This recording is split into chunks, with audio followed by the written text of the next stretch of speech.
Thank you for tuning in to the Boot Sports Show.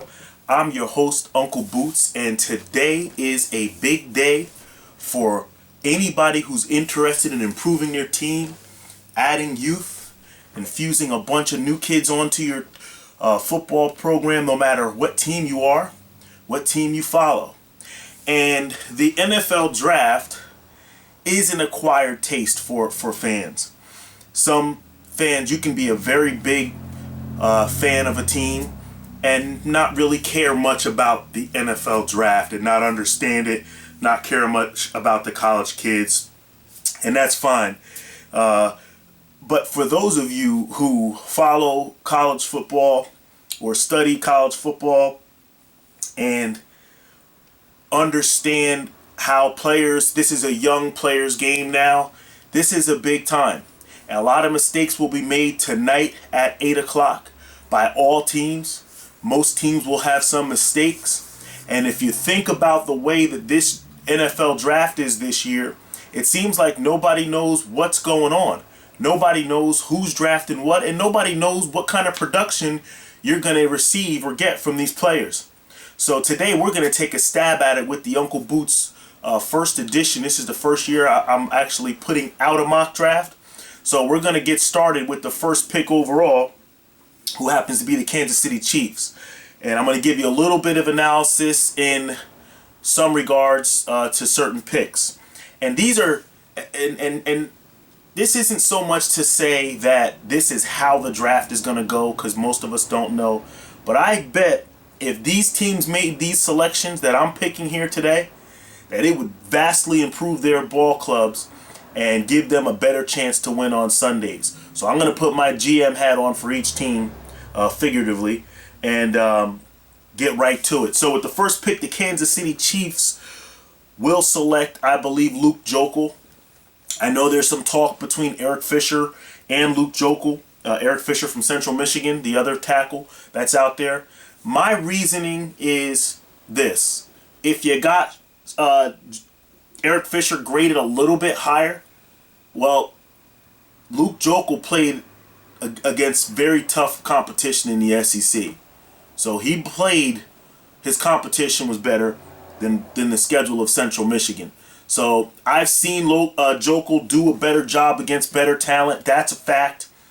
I don't have to guess or pontificate or project whether Eric Fisher can do it, even though we haven't seen him block. Now, I know you want to talk about the Senior Bowl, but, like I like to say, a lot of the seniors in the Senior Bowl were juniors that weren't good enough to come out last year. They're the same players that weren't good enough last year to come out. So I don't put a whole lot of stock in the Senior Bowl, because if those players were real good in today's football, they would have been out their junior year. So that being said, Luke Joeckel goes to the Kansas City Chiefs. Next on the clock at pick number 2 is the Jacksonville Jaguars. I believe that the Jacksonville Jaguars are in disarray. They have a mess. I believe they could go any direction. But one thing that I do know, there is a rare player out there in Dion Jordan, who I believe they will select. And I think that Dion Jordan kid, it could improve their ball club immediately. Now, he's probably going to come in with a shoulder injury. He's probably going to have to rehabilitate that, but he's a rare player. He is a very, very rare player. So, and my other factor is they haven't had a defensive player, a high caliber defensive player.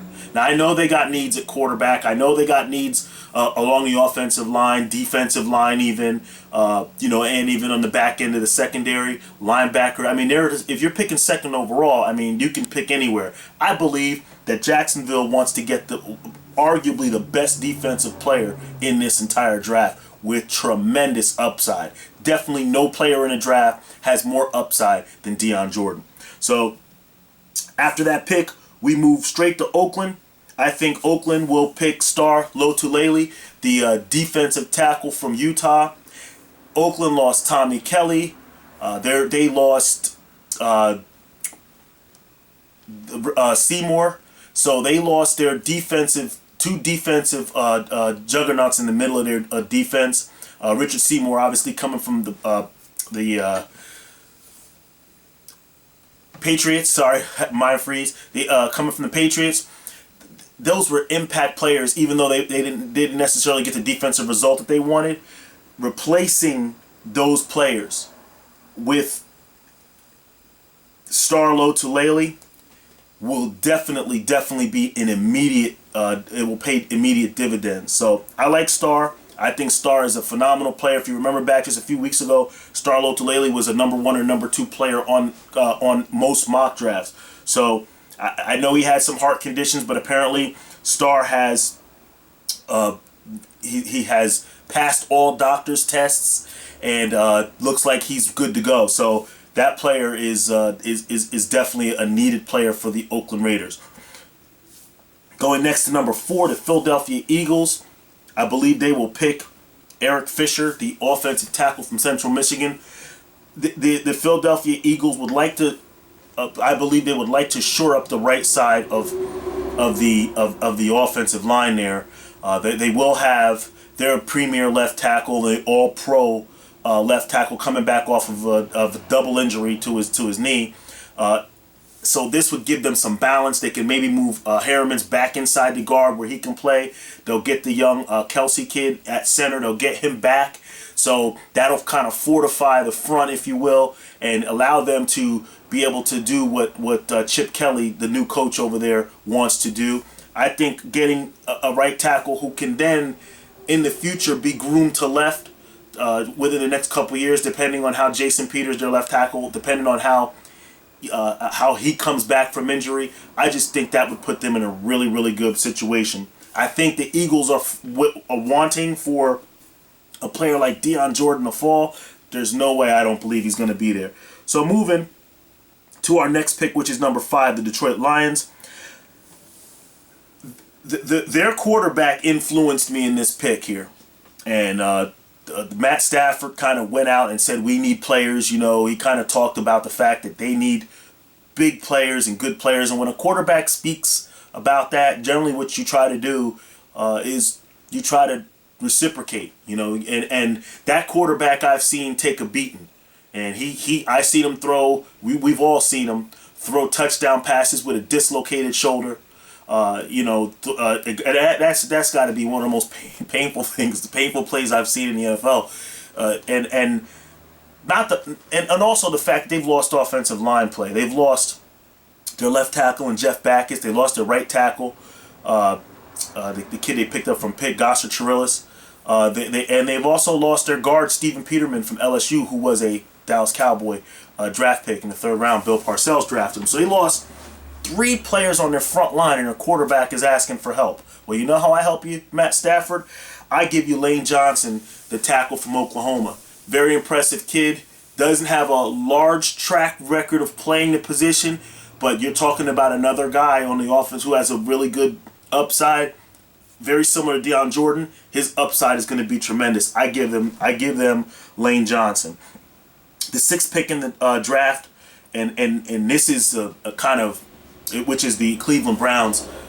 I kind of think too much sometimes with these picks when I make them, and you guys know, just like when you do your football pools, you know your wife or girlfriend or boyfriend, whoever, has a better chance of winning than you do, because you think and overthink things and use all your X's and O's, and you apply all these different football sciences, and they might pick by the color of their jerseys, or a tiger could beat a lion, so therefore the tiger, you know, whatever. So we go in and we say,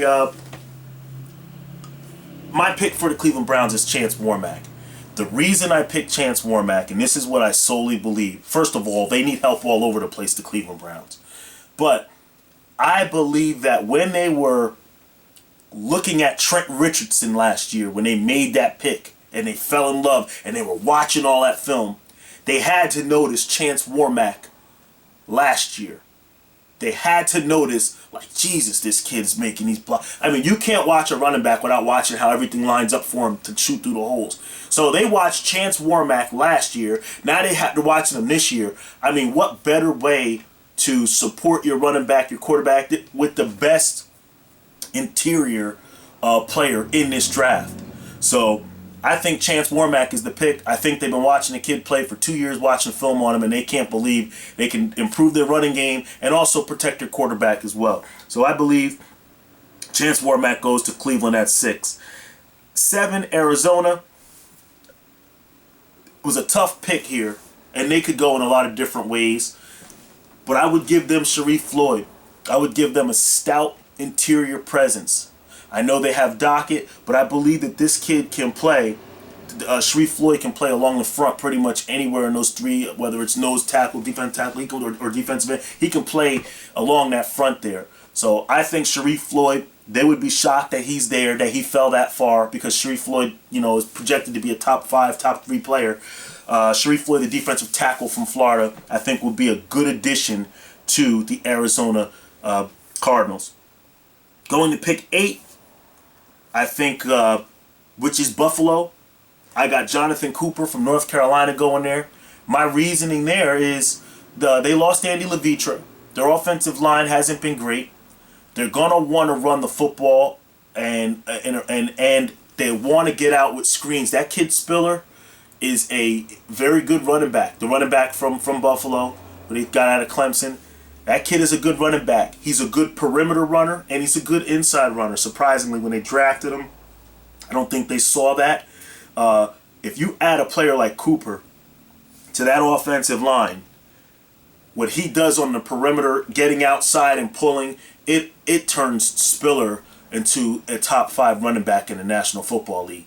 So I think that that's a good player. I think they made a good move by getting, not necessarily getting rid of Levitra, but thinking that they can possibly get a guy like this who can replace him, who would instantly be better than Levitra would, who went to the Titans. So the next pick on the board, number 9, New York Jets. And since I'm in New York Jet land, New York Giant land, I kind of got a feel of their team. I kind of like to know what they're going to do. If Rex Ryan is sitting there and he's trying to, build their defense, build their offense, pretty much try to get the most impactful players he can get to help his team win, even though he's a defensive-minded coach, I believe that the team will take Sheldon Richardson. And I think they'll fall in love with a guy like that. Now, the Jets lost Sione Puha and Mike DeVito, 2 interior players on their defense. If they can get a guy like Sheldon Richardson, who I believe is a very, very, very quick twitch, athletic defensive tackle, they can get a guy like that, that would definitely help them become a better up front with their defense. Moving on to the 10th pick in the draft, we got the Tennessee Titans, and I believe they select D. Milner. I think they're surprised he's still there. They've been, baited or been led to believe that he would be gone by the time they pick. I think they're ecstatic. They're looking to replace the Cortland Finnegan who left a couple years ago. They want to cover in their division. They want to be able to cover guys on their schedule. I just think that D. Milner is a physical player. Now, yes, he does have some question marks. He's had 5 surgeries in college, and I think that's what's going to help him slip a little bit. But I think that the Tennessee Titans would be ecstatic if they can add a player like that on their team. The next pick in the draft is going to be the San Diego Chargers at pick 11. And I have them taking DJ Fluker. Now, my reasoning for that, for the last 2 or 3 years now, Phillip Rivers has looked like a pretty much run-of-the-mill quarterback. And we all know, we've all seen that is not who Phillip Rivers is. Going back to NC State, he was a passer coming out, and going into the San Diego Chargers, he was a prolific passer. This kid is a good player. He's just surrounded by a bunch of junk. He's another guy who's going to be out there pointing a finger at the coaching staff saying, you need to get me some guys on the front line that can block for me, and then we can make things happen here. And also, I think the player that I'm going to select in DJ Fluker for them would improve their running game as well, because they struggled in the run department. So he's a phenomenal, big, athletic body. I liked him his sophomore year better than his junior year. I told you about it, some of the struggles, in-game struggles I've seen with blitzes off the edge. I think that's something he can work into. He looks fantastic in pads, and he's a big mauler. He's going to punch you. He's going to hit you after the whistle. He's going to fall on top of you if he pancakes you. This kid does it all. And that's the kind of guy that changes the complexion of your offense. San Diego's always been a finesse team. They've always been kind of a finesse team. This guy gives them that mental physicality. DJ Fluker going to the San Diego Chargers. At pick number 12, I got the Miami Dolphins on the board. And what do you want to do? You want to give Tannehill a weapon or two. Now, you got the kid Brian Hartline, who just signed a nice deal with them, but he's more of a 2. I know he can play as a 1 a lot, but he's more of a 2 to me. You want to bring a number 1 over there? You bring my kid, I'm a Tennessee Volunteer fan, you bring my kid over there, Cordarrelle Patterson from Tennessee. This wide receiver is special. And I know he's got 1 year of tape. People are going to tell you that he's only got 1 year of tape. He's a JUCO transfer. I don't care about that. He played against the best talent in the SEC, had a pretty decent quarterback. This kid came in and hit the ground running. He's hard to get your hands on. He's a big guy. He goes up and gets the pass. He's a he's tough to get a hold of. Very good vision on special teams. He probably wouldn't play special teams if you draft him that high, but if you did put him out there, he is dynamic on special teams. You want to give a guy to make Tannehill in the next couple years become that Pro Bowl quarterback? Cordarrelle Patterson is the guy you want to give. Now, the Jets are back on the clock at pick 13. And I know Mark Sanchez is saying, get me a guy there, but they don't believe Mark Sanchez is the future. And I think they want to phase him out. They probably even want to phase out Rex Ryan. But Rex Ryan's going to say, you know what, guys?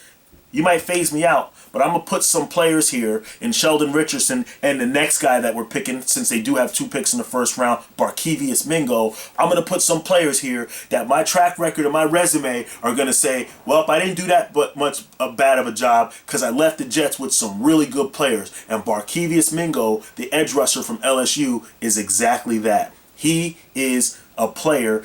Besides Sheldon Richardson, if you put him beside there, somebody's going to have some one-on-one opportunities to make plays. Even Calvin Pace, the other outside linebacker for the Jets, might have a chance to have a better year because the focus isn't going to be on him as far as rushing the passer. Remember, in the last few years, the Jets have not had a great pass rush.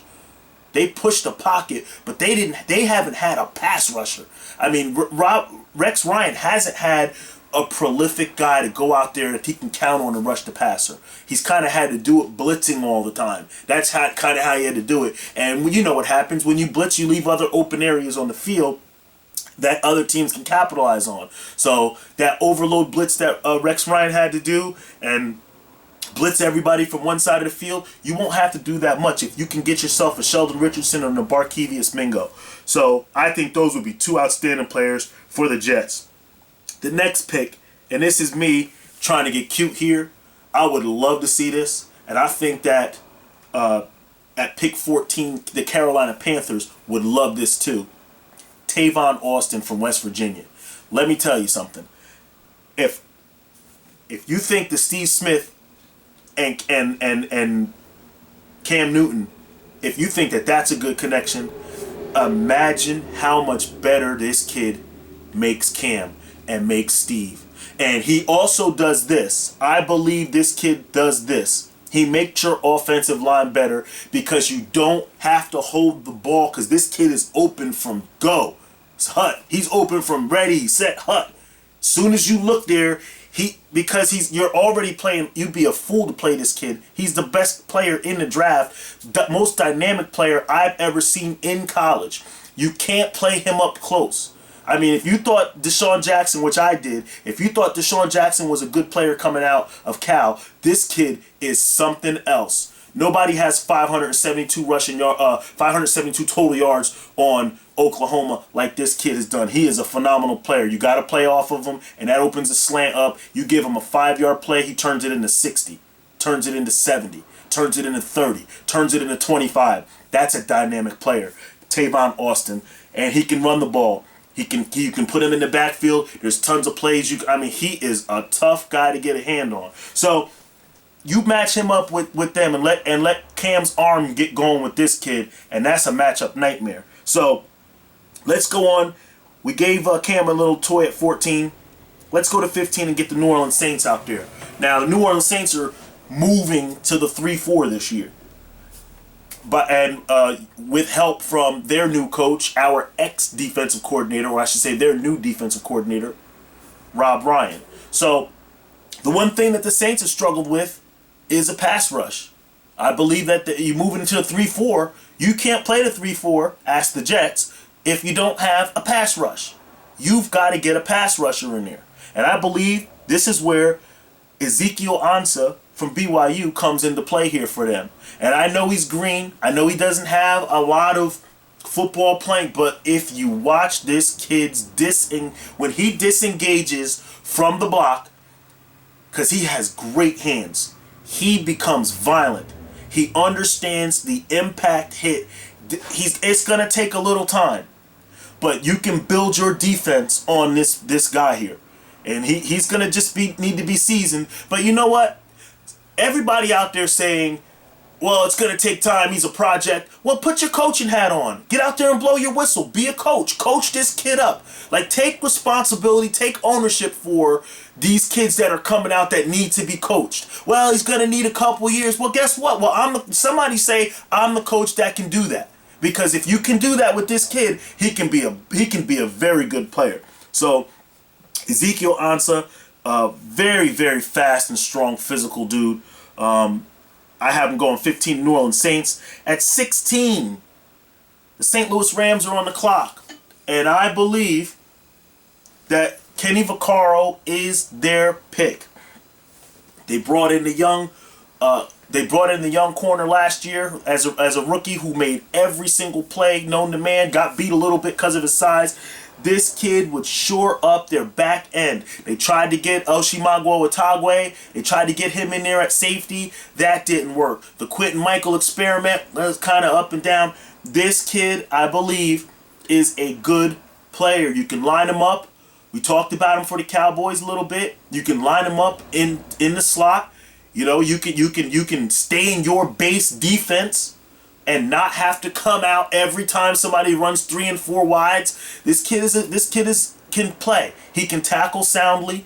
He played on one of the worst defenses in college football last year, but still managed to show up on film. Kenny Vaccaro would be a very good pick for the St. Louis Rams. At 17, Jarvis Jones from Georgia going to the Pittsburgh Steelers. I mean, I could just say enough said here, but he is a physical, very good pass rusher. He has very, very, very good football qualities about him defensively. I mean, he really does. He fits exactly what the Pittsburgh Steelers would do. No question do I think would be a good pick, and he would be a question that we'd have to think about if he was on the board when we picked, but I don't think the Steelers will allow that. Pick 18. I've been struggling with this pick for 2 months. And then lately I've been struggling, headache, non-sleep with all of this. I mean, for months, weeks, and the last few days have been awful. God awful. And this pick is going to be for the Dallas Cowboys at 18, Bjorn Werner. Florida State outside. I know you're all cringing your face. I see y'all going, oh, Uncle Boots, how could you do this to me? Here's my thought process on this. And just hear me out, because I know it's not the pick everybody wants to hear. Anthony Spencer is due $10 million this year. $10 million by virtue of the franchise tag the Cowboys tagged him with. If you can find a way, and this is money incentive, there's a money incentive here, almost a bounty, but if you can find a reason to release or rescind that franchise tag and save yourself $10 million to compensate for the fact that the guard and the tackle aren't there, then you can bring in Brandon Moore to play guard. Then you can bring in Eric Winston to play right tackle, because you brought Bjorn Werner in at DN. Now, Bjorn is a tough, and I don't know if you know his story about him being in Germany, and I'm not going to get into the whole story, but basically they said the only way you can you have to go to America and play football and leave your family in Germany. That's how good of a player he was. He came to America, and they told him since he was 9, 10 years old he was going to play in the NFL. So this kid, they didn't have football in Germany. He came here. He played. He was the most dominant player since he started playing football. Every day, every play, he was. He goes to Florida State. You know the whole deal.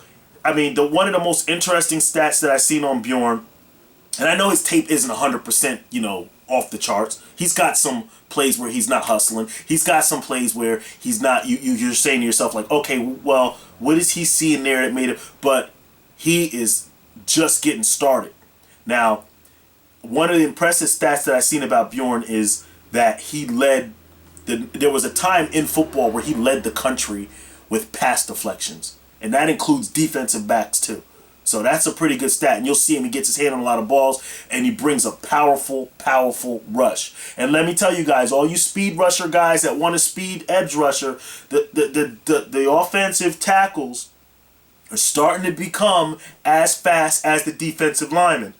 So that speed rush is starting to get neutralized because the left tackle is just as fast, or the right tackle's opening up just as fast. So, you got to think about guys that have power. Bjorn plays with power, he plays with intensity, and he plays with violence. And I like violence in football. So, moving forward, pick 19 is the New York Giants. And I think that they're gonna fall in love with this kid, Alec Ogletree. And he's just tremendous. Athletic. I mean, he is athletic. I could even see him going to the Steelers. He is athletic, though. Very athletic player. So, can run, makes all the right decisions. When you watch his tape, all you see is guys standing around trying to take down the tackler, trying to tackle the running back, and he just comes in and make it look easy and dominates the play. While guys are sitting there trying to fool around and guys breaking tackles, he comes in, cleans it right up. This kid is a good player. So the Giants would get a very good inside backer. And I think that the Giants haven't really drafted. I asked a couple of my buddies, I said, when's the last time the Giants drafted a good inside backer? Not signed one in free agency, but drafted one. Like their own guy. And so I'm still waiting on the answer. We never really came up with it. I'm sure maybe some of you guys can. But let's keep going forward. Kevin Minter, I got going to Chicago at pick 20. He's a good back. A good backer. I think that what he does is he tackles well, and he's a tough football player. Now he's a little short. He's about 5'10" and some change, but he's 240 something pounds. So he's the type of player that when he brings it, he brings it. I mean, he does bring it. I think he'd be a good player there. I think he would fit exactly. He would give them the athleticism and the power that the Chicago Bears would need.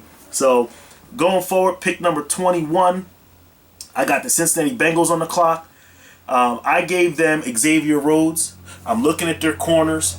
They threw money at Terrence Newman, who was bad when he was with us. He had a better year last year for Cincinnati. And Pac-Man Jones. They brought back Pac-Man Jones. I know that's not the only corners that they have, but those guys played meaningful plays for the Bengals last year. And I think they'd like to get a big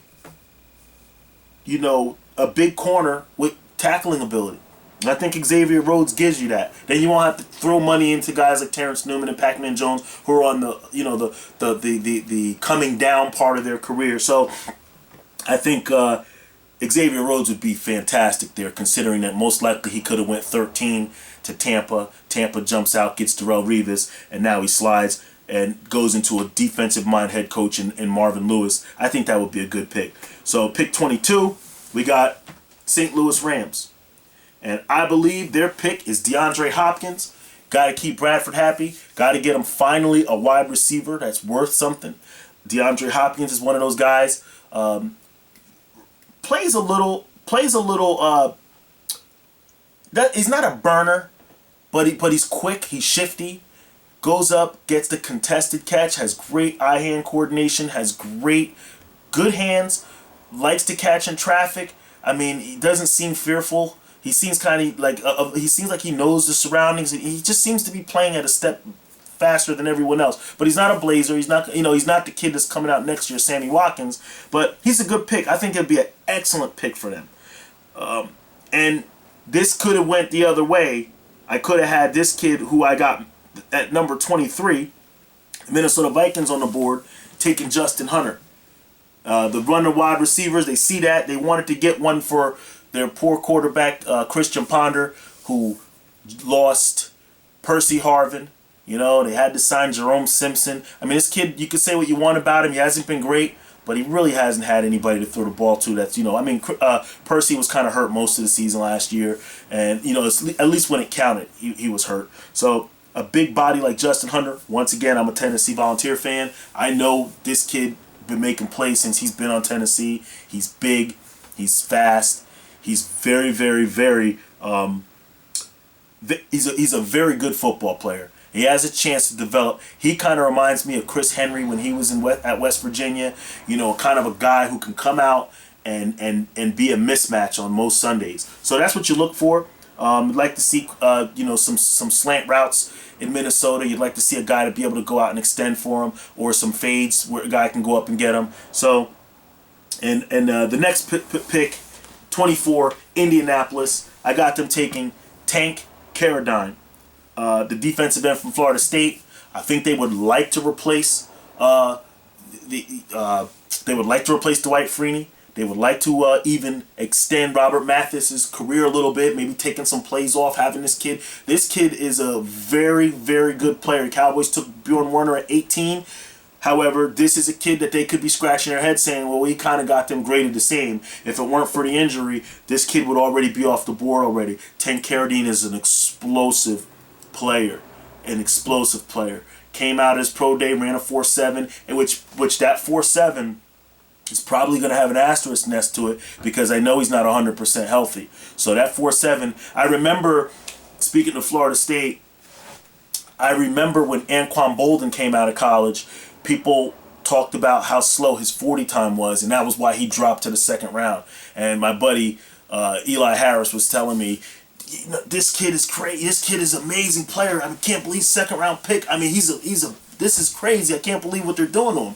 So, and he's telling me he doesn't play as fast as that 4.7. He plays faster than that. I don't care what they're seeing. He's going nuts. So then he goes to Arizona, and Dennis Green says, well, the first thing we did was we timed him in the 40, and when he after the injury had healed up, and he came in and ran a 4.45.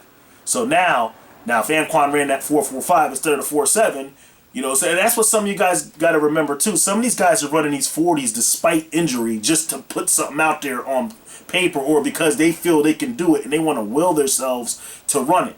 And so they run the 4.7 or the 4.8, and then you go, oh, he's slow. Well, the guy's nursing a bad injury. He's just not telling anybody about it, because if he opens his mouth about it, people are going to say he's banged up. So I'm not making excuses for this kid, because I don't have to. His game tape is his resume, and that kid is a dominant player. Tank Carradine to the Colts, pass rusher. Number 25, the Minnesota Vikings are back on the board with that second pick. Second first round pick that they received from Seattle. That pick is going to be DJ Hayden, the defensive back that's flying up the draft boards from Houston. I know he was involved in a near-death injury, but the kid is flying up the boards. His film does look impressive if he's healthy. I mean, this kid is could really help out the Minnesota Vikings. They're struggling at covering. They're struggling on the back end of their football team. So that would be a really good pick for them to take what most scouts are now saying is the best corner in the draft, and any corner for them would help, especially since losing their very slow and aging corner that they lost last year to free agency. They did draft a young corner in Minnesota that's coming up. They did draft Chris Cook, who's a corner/safety as well. So they need help really bad at the secondary position. I think this would be a good pick for them. Moving to pick 26, the Green Bay Packers select Dayton Jones, defensive end from UCLA. A lot of you probably remember Dayton Jones was supposed to be a top 5, top 2 pick in the draft. He can come in and play defensive end in a 3-4. He has a big, wide body type. His lower body is amazing. I mean, he has a thick lower body. His quads, his thighs. I mean, he is a lower body. If he can be the same player up top, this kid is going to be a disruptive player. I like him a lot better than that Nick Perry kid they took from USC a couple years ago. So moving down, the next on the clock at pick 27 is the Houston Texans. Talking about guys going out and soliciting their own players. Andre Johnson kind of went out and said, get me another corner on the other side of me. I guess he followed the footsteps of Larry Fitzgerald, who said that a couple years ago, last year, and they went out and got Floyd. They went out and got Michael Floyd from the Notre Dame. Arizona Cardinals did that for him. I think that Andre Johnson wants a wide receiver, and I think that hearing that they're going to get another wide receiver. So I got Keenan Allen, the wide receiver from Cal, going there. He looks like a solid wide receiver. I can't say I'm in love with him. I'm not really in love with a lot of wide receivers in this draft, but I am in love with a couple. But I think he can come in and take some of the stress off of Andre Johnson. Teams are still going to double Andre. Teams are still going to roll coverage towards Andre. So, it's not going to say this kid's going to be the guy that's going to stop everybody from doubling Andre Johnson, but he's going to give them a threat. And he's a very good route runner. What I like about this kid, he runs crisp routes, and if I were going to compare him to somebody, kind of reminds me a little bit of Mario Manningham. And he plays like that, a little bit quicker, but he just looks like a really good player. And he could definitely help out over there with their offense. I'm sure they could use that. Moving forward to pick 28, the Denver Broncos. It was a little tough here. I could have went in a few different ways here. I gave him Tyler Eifert, the tight end from Notre Dame. I mean, Peyton Manning loves playmakers. He loves throwing guys open. He loves guys that that will go up and make plays. And he's such a student and so, articulate in his play that I think that this kid would make Manning. I mean, it would make their offense ridiculous with the new additions. Now getting Wes Welker, it would give them a very big boost. It would give them that intermediate pass, so he doesn't always have to throw downfield. You got Wes Welker to do some of the underneath stuff. He'll kind of give you that intermediate. Tyler Eifert will give you that intermediate pass range. So you got your deep play with your wide receiver. You got your underneath stuff with Wes Welker, and then you got some of that post underneath sit down stuff, like kind of how we use Jason Witten. I think that security blanket would be awesome, and it would be a really good pick if he's there. He could even be higher, but we got him going there. So, pick number 29, New England Patriots select Sylvester Williams, defensive tackle from North Carolina. The player that most people are associating with the Dallas Cowboys. I don't see him being there. I don't see him being the 18th pick. If the Cowboys had the 28th pick, I'd be all for it. I don't see him being the 18th pick in the draft. So, but I do see him going in and helping out Vince Wilfork. I do see him going in there and definitely thriving under Bill Belichick. And I think it would be a good pick. He's a guy who's a little bit older, went out, decided he didn't want to, really go to college, and went and started working in a radiator factory, and then decided he didn't want to work anymore. Came out, went to a JUCO school, and then got spotted, noticed that he could be a good player. North Carolina his career took off there, and he had a really good productive couple years with North Carolina Tar Heels. I just worry about his age a little bit. He is 25, a little older. I do worry about, it's hard judging these defensive tackles. You don't know. You don't always see the playmaking. You don't always see the hustle play. But that's how the position, warrants that. But Sylvester Williams would definitely be a pick for the New England Patriots. Moving to 30, pick number 30, the Atlanta Falcons. I have them selecting Zach Ertz, the tight end from Stanford. This will probably be Tony Gonzalez's last year. I think you don't want to ruin the relationship with Matt Ryan and the tight end. He's had a very similar relationship like Tony Romo and the tight end Witten. You don't want to ruin that and Ryan's coming up on his contract year. I think you want Ryan to get better, and you don't want him to regress. You want to kind of make sure that security blanket is there, and Tony Gonzalez has been that. So you want Zach Ertz to go in there. That would be a very good fit for the Falcons, in my opinion. Next position, pick 31, San Francisco 49ers. Select Eric Reed, the safety from LSU. He's a better player than a lot of people are giving him credit for. I think he's kind of in the mold of LaRon Landry, who was his predecessor, who went there. I think that he is a impact player. I think that he is a physical player. I think that he is also a rangy player. I think he can get out there and play some cover one, some cover two. I think he can get out there and zone it up a little bit underneath and help out on the tight end, little curls and little routes. I think he can be used that way, and he is phenomenal in run support. I think San Francisco could try to improve the loss of Deshaun Golson in the back end, who they lost, their Pro Bowl safety, who they lost to Tampa Bay. I think this kid would come in and help give them some stability back there. So the last pick number 32, Baltimore Ravens. I have Manti Te'o going to inside backer from Notre Dame. I think he'll go there. He is slipped a little bit. He has slipped. I think there's some real athletic inside backers that look better than Te'o is projected to look. Not better than Te'o has looked on film, because Te'o on film looked as good or better than any of these other backers in the draft. However, he's projected because of some things that have gone on in his life. The issues with the girlfriend, the fabricated story girlfriend, whatever, and his poor 40 times that he's ran, even on his pro day, kind of improved it a little bit. But he's projected to look slow. He's projected to look a little too big, maybe 4 or 5 pounds overweight.